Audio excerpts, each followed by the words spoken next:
Hi, everyone, and welcome back to Tiny Talks. It's always a pleasure to have you here. In this video, we're diving into part 2 and 3 of the IELTS speaking test.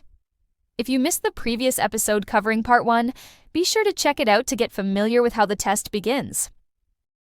We are here to support your IELTS journey with sample answers on a wide range of popular topics. These examples will give you the chance to practice both listening and speaking skills, and naturally build your vocabulary along the way. Today's speaking practice is all about gift, a popular topic that often appears in IELTS Speaking Part 2 and 3. In this lesson, you'll follow a short conversation between Mr. David, our examiner, and Nam, the new candidate. He'll be answering a set of questions that reflect what you might face in the actual exam. Be sure to keep your notes ready, because after the conversation, we'll break down some of the useful words and phrases Nam used. These phrases will help you understand how to use them effectively in similar contexts. Ready to begin? Let's get started!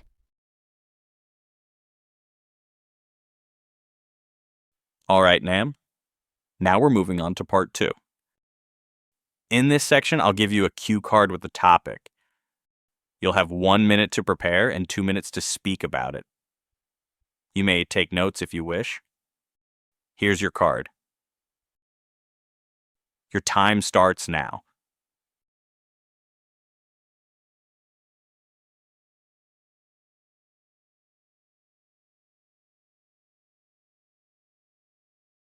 Okay, Nam, you can start speaking now. Okay, so one of the most meaningful gifts I've ever received was an old pocket watch. It was given to me by my grandfather, who, sadly, passed away a few years ago. To me, it wasn't just any watch. It was something he had worn for decades, and it carried a lot of sentimental value. Every mark on it held a story of the past, memories I never saw but still felt connected to. My grandfather and I shared a very close bond during my childhood. I used to spend hours with him listening to his amazing stories about his youth. He always had this watch with him for checking the time. It was like a silent witness to his life, always there for every moment he went through. He gave it to me shortly before his passing. It wasn't for a birthday or any special occasion. It was just his way of passing something significant down to me. He said it had been with him for many years, and he wanted me to have it as a cherished keepsake. I remember feeling really emotional at that moment. It didn't feel like just a gift. It felt like he was passing on a part of himself to me. This timepiece has a classic beauty you don't often see today. It's small and silver, with a round face and a little lid that opens up. To me, it's an heirloom, a truly precious one. Every time I wear it, I feel a tangible connection to him, a constant reminder of his love and wisdom. What makes this watch special isn't the time it tells, but the history it holds. And in a way, it keeps him alive in my memories. So that's the gift that means the most to me. That's a heartwarming story, Nam. Thank you for sharing. Now let's move on to part 3. In this part, I will ask you some follow-up questions related to the topic you just talked about. Try to expand on your answers by giving detailed explanations. Let's start with the first question. In your country, when do people usually give gifts? Well, in Vietnam, there are quite a few occasions when gift giving is common. Our Lunar New Year, which is called Tet, is a typical time for giving gifts. During this time, people give red envelopes called Li Shi to wish others good luck for the new year. And people also give gifts on occasions like birthdays or anniversaries. It's also common to bring a small token of appreciation when visiting someone's house. It's a way of showing respect and goodwill. That makes sense. Next question. Do you think men and women have different preferences when choosing gifts? Oh, that's a good question. I think there are clear differences in the types of gifts men and women usually prefer. Men usually prefer practical gifts like watches, wallets, or gadgets. Conversely, women might appreciate something that carries sentimental value like flowers or jewelry. But of course, it varies from person to person. Some men love receiving handcrafted gifts, while some women might prefer something functional and thoughtful. I'd say personal taste matters more than gender. Okay. And which type of gift do you think is more meaningful? A handmade gift or a store-bought one? Personally, I think handmade gifts are more meaningful. They show that the giver has put in time and effort, they've really thought about the recipient. But at the same time, a store-bought gift can also be meaningful if it's thoughtfully selected. If someone buys you something that perfectly aligns with your passions, it shows that they truly understand you. So, I guess the meaning comes from the intention behind the gift rather than what kind of gift it is. That's an insightful perspective. How has the tradition of gift giving changed over time? I think with the proliferation of technology and online shopping, we have more options than ever before. The convenience of instant purchases and direct shipping makes gift giving much easier, especially for people who live far apart. Another change is that experiences are becoming more popular. Instead of buying physical items, people are increasingly opting for experiences such as concert tickets or travel packages. In my opinion, this trend is a welcome shift because it creates memories rather than just objects. All right, one last question. Do you think expensive gifts are always better than inexpensive ones? Not at all. I don't think expensive gifts are always better than cheaper ones. That idea doesn't really make sense to me. A fancy gift might look impressive at first, but it usually can't compare to the meaning behind a well-chosen one. It is something that matches the person's personality, interests, and needs. It shows that the giver truly understands them. Take my grandfather's pocket watch, for example. It's not worth much in terms of money, but it's priceless to me. So, yeah, I'd say the thought behind the gift is way more important than the price tag. Great answer, Nam. That's the end of the speaking test.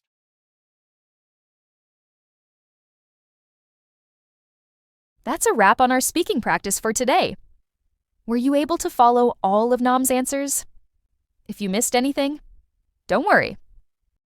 Now's a great time to dig a little deeper. In the next part, we'll go over some useful vocabulary related to the topic of gifts, so you'll know how to use them naturally when answering similar questions. So, grab your notebook and let's learn together.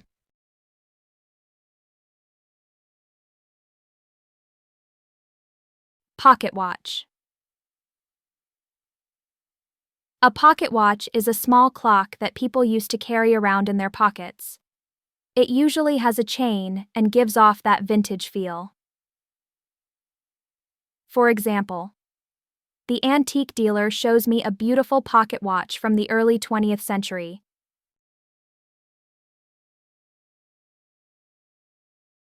Sentimental value.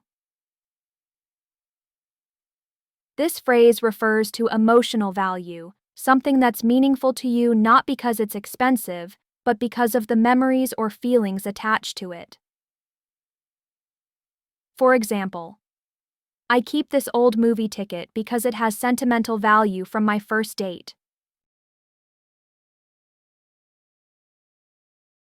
Bond. A bond is a strong emotional connection between people. It's the kind of feeling that ties you together, whether it's friendship, family, or shared experience. For example, the students formed a strong bond during their team-building activities.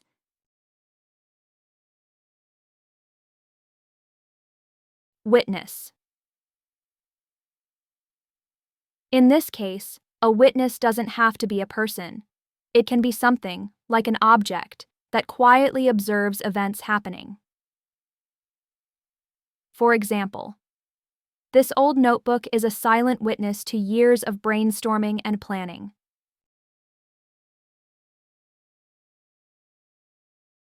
Pass down. To pass something down means to give it to the next generation. It helps keep memories and values alive. For example, in many cultures, parents pass down their values through stories and customs.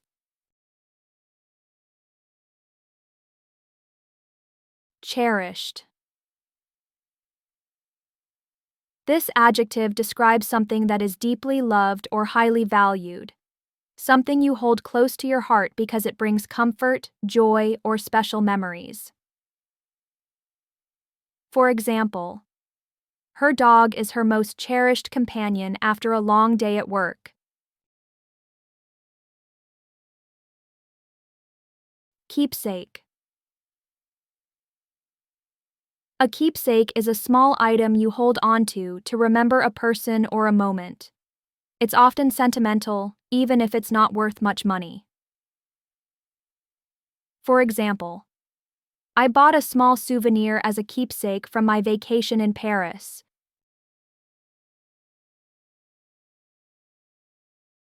Timepiece. Timepiece is just a more formal way of saying a device that tells time, like a watch or a clock. It's often used when talking about something vintage or high quality. For example, that antique timepiece on the wall still works perfectly after 50 years.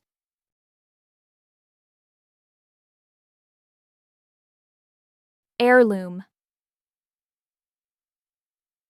An heirloom is a valuable object passed down through generations in a family. It could be jewelry, furniture, or anything meaningful that carries family history. For example, this ring is a family heirloom worn by 3 generations of brides. Tangible. Tangible means something you can actually touch or physically feel. It's the opposite of something abstract, like a thought or idea. For example, I like giving handmade cards because they feel more tangible than a text message.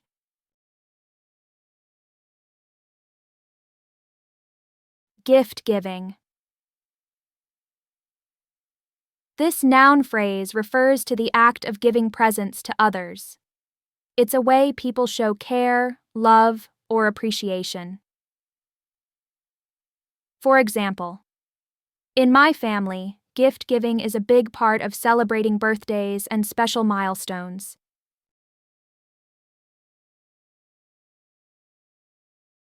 Token of appreciation. This phrase means a small gift or gesture that shows someone you're thankful or that you respect what they've done. It's not about the size, but the thought behind it. For example, we gave the waiter a big tip as a token of appreciation for his excellent service.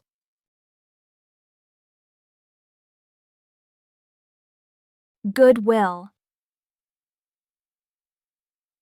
Goodwill is a noun that refers to friendly or helpful feelings, especially when you go out of your way to support or connect with others. For example, she brings homemade cookies to her new neighbors to create goodwill.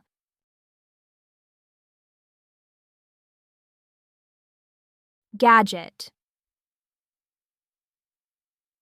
A gadget is a small device, usually mechanical or electronic, that's designed to do something useful or fun. For example, my dad uses a kitchen gadget to peel apples in just a few seconds.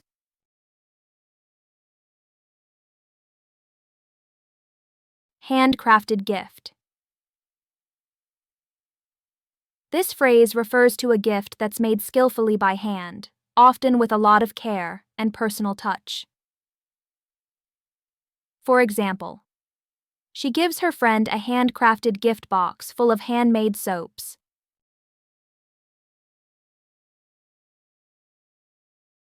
Personal taste. This phrase refers to someone's individual preferences or likes, basically, what they enjoy or find appealing. For example, decorating a home largely depends on personal taste and style.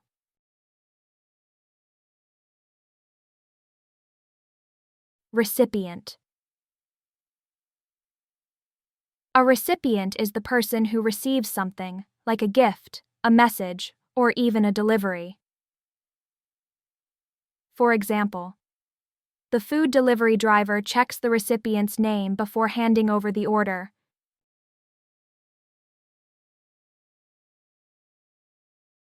Store-bought gift. This noun phrase refers to a gift you buy from a shop instead of making it by hand.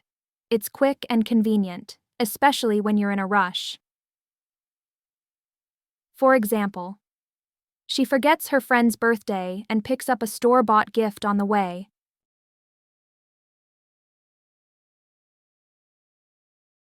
Proliferation. This noun means a rapid increase in the number or amount of something, such as products, trends, or ideas. For example, the proliferation of reusable water bottles shows that more people care about the environment.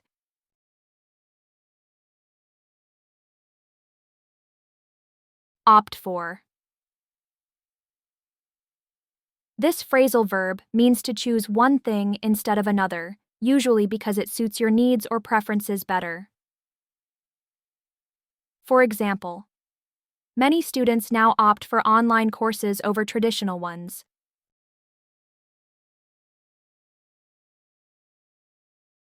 Welcome shift.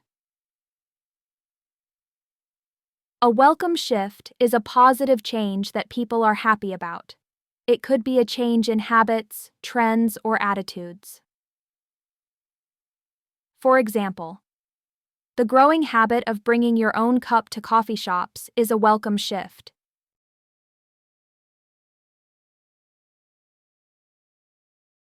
Well chosen. This adjective describes something picked with care and thought. It shows that the person really thought it through and made a smart pick.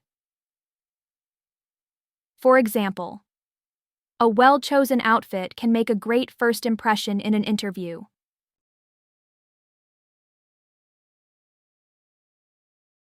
Priceless. Priceless is an adjective we use when something is so precious or special, its value can't really be measured with money. For example, spending a quiet evening with close friends feels priceless after a stressful week.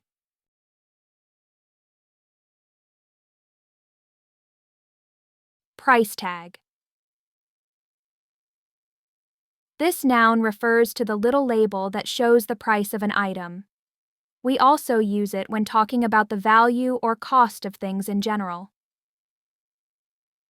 For example, during Black Friday, many shoppers ignore the original price tag and focus on the big discounts.